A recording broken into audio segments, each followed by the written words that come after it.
नमस्कार, रामराम मंडळी. कसे आहात तुम्ही सगळे? तुम्हा सर्वांचे आपल्या यूट्यूब चॅनलवर मनापासून स्वागत आहे. तर आज आहे नरक चतुर्दशी आणि दिवाळीची पहिली अंघोळ. तर दरवर्षी ना आम्ही दिवाळीची पहिली अंघोळीपासूनच म्हणजे लवकर उठायला सुरुवात करतोच. पहाटे लवकर उठून अंघोळ वगैरे सर्वांप्रमाणे होते. परंतु ना आज म्हणजे एवढं जास्त एक्साइटमेंटच नव्हती, खूप जास्त लो फील होत होतं. त्यामुळे ना नेहमीप्रमाणे आपल्या सकाळी थोडंसं लेटच उठलो आणि त्यामुळे ना सर्व कामे देखील म्हणजे लेटच चालू आहे. आणि खूप दिवसांनंतर मी ना आज देवपूजा करायला बसली.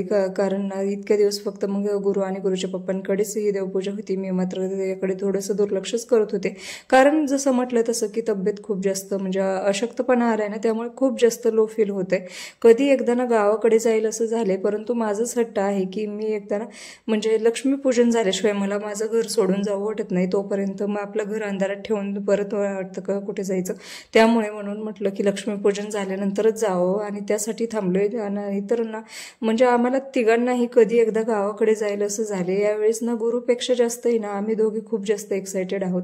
गुरुच्या पप्पांना तर कधी एकदा जायला असं होतंच, परंतु मला ना खूप जास्त लो फील होते. त्यामुळे वाटते की पटकन ना आपलं माहेरी जाऊन थोडंसं रिलॅक्स म्हणजे जरा फील करता येईल. कसं असतं ना, थोडं वेगळंच वातावरण असतं.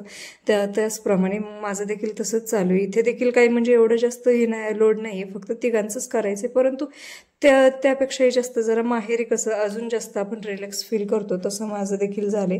आणि त्यामुळेच कधी एकदा जाईल असं झालं होतं. त्यासाठी ना देवपूजा वगैरे सर्व अगोदर म्हणजे करून घेतली. आणि देवाची खूपच म्हणजे वाईट अवस्था झालेली होती. म्हणजे ताट वगैरे त्यांनी ना त्याच्यात कापूर वगैरे काहीतरी जाळून काहीतरी केलं होतं आणि ते ताटाचं निघत नव्हतं. आता ते कापूर जाळूनच ते काढावं लागणार आहे. त्यानंतर म्हटलं होतं की चला आता ना म्हणजे दिवाळीसाठी आता 2-3 दिवस तरी इथे आहोत. आपलं बाळ देखील खाण्यासारखं आहे. मग त्यामुळे ना त्याला तरी काहीतरी गोडधोड करून घालावं. कारण मग आमच्या इकडे ना वसुबारशे दिवशीच ना दिवाळीची तयारी चालू करायला म्हणजे सुरुवात करतात. वसुबारशे दिवशी घरात एखादा तरी गोड पदार्थ बनवला जातो आणि त्यानंतर जे काही पदार्थ असतील ते पहिल्या आंघोळीपासून सुरुवात करतात बनवायला. म्हणजे ताजं आणि ज्या वेळी म्हणजे पहिली आंघोळ घातल्यानंतर मग परत म्हणजे प्रत्येकाला सकाळच्या नाश्त्यामध्ये दिवाळीचे गोड पदार्थ यावेत अशी तयारी असते नेहमी.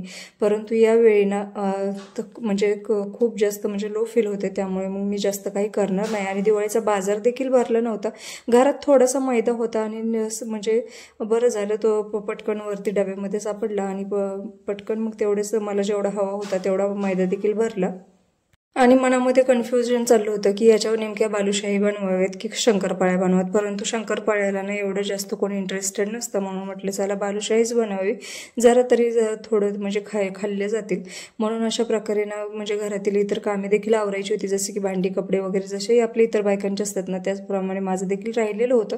म्हणून म्हटलं ते करायच्या अगोदर ना पटकन बालुशाहीचं मळून ठेवावं. म्हणजे मळून ठेवल्यानंतर कसं पीठ भाजीपर्यंत आपले हे कामे वगैरे सर्व आवरून होतात. आणि मी देखील तसंच करून घेतलं. आणि त्यानंतर कपडे भांडी झाल्यानंतर मस्त गोल अशा बालुशाही बनवल्या. आणि त्यानंतर मग बघा तुम्ही बघू शकता किती छान व्यवस्थित म्हणजे अजून तर पूर्ण शिजले नाहीत, परंतु खूप अशा फुगल्या आहेत आणि छान मस्तपैकी पाकात मुरायला ठेवल्यात. आणि मला ना बालुशाही हा पदार्थ खूप जास्त आवडतो. तुम्हाला दिवाळीच्या फराळामध्ये काय आवडतं हे कमेंट करून नक्की कळवा. आणि फक्त एवढंच बनवलं ना तरी देखील माझी तब्येत परत अजून जास्त खालावली. आणि म्हणजे तुम्ही म्हणाल की एवढं काय बनवलंय एवढ्याशा ह्याच्यात काय होतं, पण खरंच यावेळी काय झालंय माहिती नाही, खूपच म्हणजे अशक्तपणा येतोय. आणि त्यानंतर मग परत आमच्या साहेबांची एक्साइटमेंट बघा, याच्यामुळे तरी जरा उत्साह येतोय घरामध्ये. म्हणजे दुसऱ्या दिवशी ना गुरुचे पप्पा घरी होते, म्हणून त्यांना म्हटलं थोडीशी ना साफसफाई करून घ्या. म्हणजे बाहेर पोर्चमध्ये जरा जाळी वगैरे म्हणजे थोडीशी झाली होती. आता बाहेरचं कसं वातावरण असताना हवा खेळती राहते, त्यामुळे मग इथे थोडीशी जाळी राहते. मग त्यांना ती साफ करायला लावली तर साहेब स्वतःच खूप जास्त एक्साइट होते. आणि त्यांचं म्हणणं होतं की पप्पा तुम्ही माझ्याकडे झाडू द्या, मी काढतो.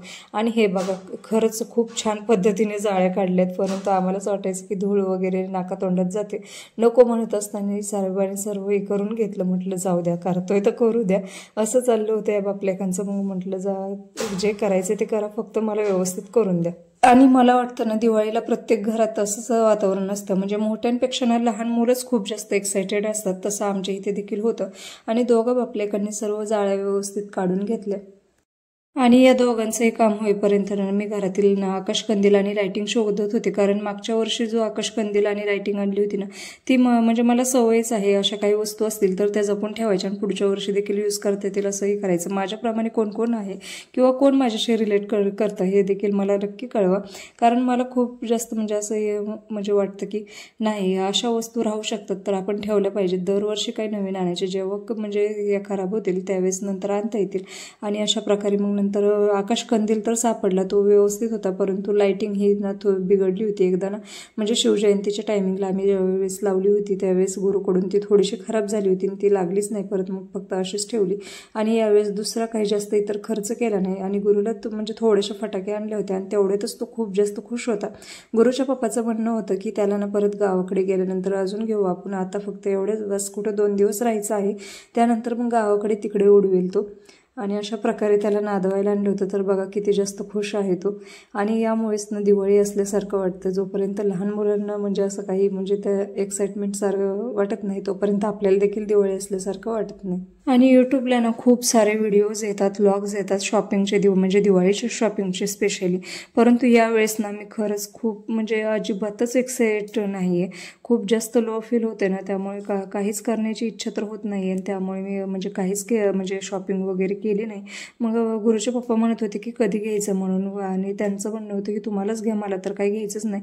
मग म्हटलं की चला गावाकडे गेल्यानंतर मग तिकडेच घेऊया, तोपर्यंत इथे आम्ही ना म्हणजे लक्ष्मीपूजनची आज तयारी करणार होतो। सर्व व्लॉग आज आजच्याच व्हिडिओमध्ये पोस्ट करते।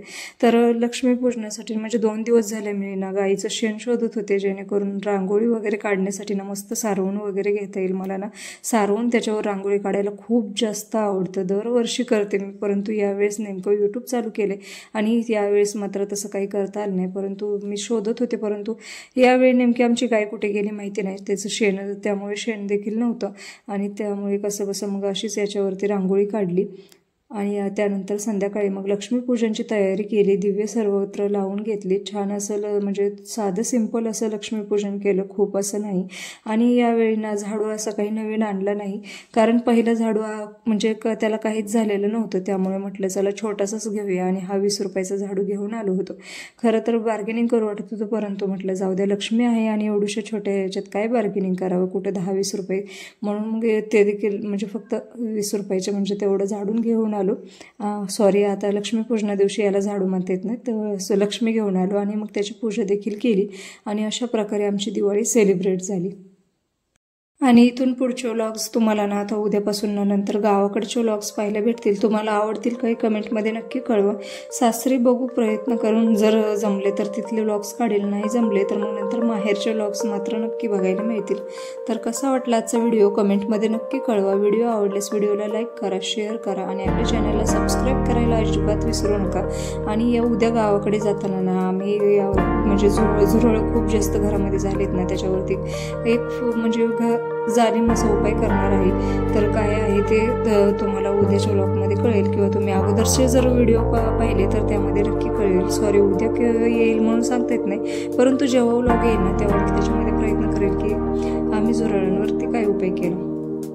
भेटूया पुढील गावाकडील व्हिडिओमध्ये, तोपर्यंत स्वतःची काळजी घ्या। So take care friends and bye, आणि तुम्हा सर्वांना हॅप्पी दिवाळी।